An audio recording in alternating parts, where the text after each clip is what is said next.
Good afternoon. এখন আমি এসছি সোমনাথ দত্ত স্যারের সাইটে। এখানে কাজ চলছে, 3জন মিস্ত্রি কাজ করছে।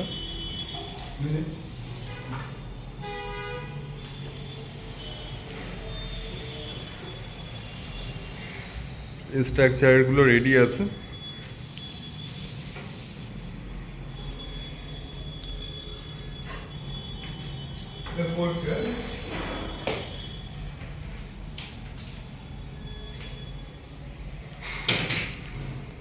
এখানে ড্রেসিং টেবিল ইউনিটের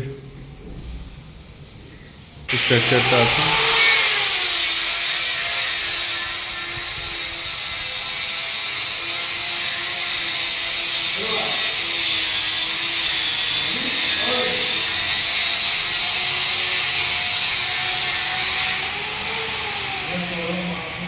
এখানে অ্যাক্রিলিক পুটি টোটাল রুমে কমপ্লিট, স্যান্ডিং চলছে অ্যাক্রিলিক পুটির উপরে।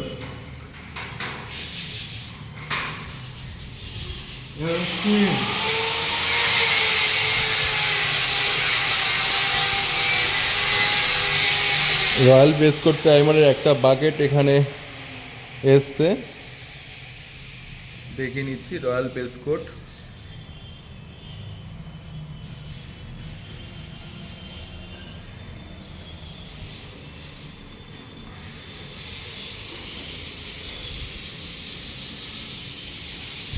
এই রাকেশ, একটু মাথায় রেখো, এই এই যে জায়গাটায় এটা হচ্ছে না, ওই ওপেন ক্যাবিনেট যেটা হচ্ছে গ্লাস থাকবে, ওর ভিতরে রঙটা এখনও তো রং সিলেকশন করিনি স্যার।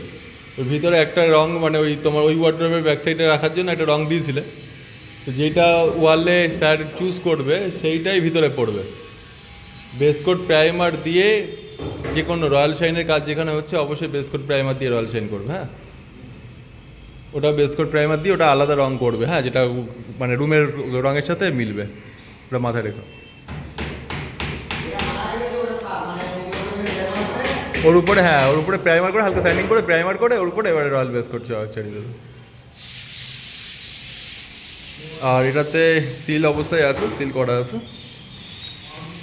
কাজ করার সময় ওটা খুলছে, তারপরে বন্ধ করে যেরকম লক করার কথা লক করা। আর এটা একটা বেসিন ইউনিটের পজিশনটা, স্ট্রাকচার রেডি হয়ে দাঁড়িয়ে আছে। এটা প্রিমিয়াম ইমালশন ধরা আছে। তো এখানে নর্মাল যে প্রিমিয়াম ইমালশনের যে প্রাইমার সেই প্রাইমারই হবে, সিলিংয়েও তাই। রয়্যাল বেসকোট শুধুমাত্র কিন্তু রয়্যাল শাইনের জায়গাতে রয়্যাল বেসকোট হবে।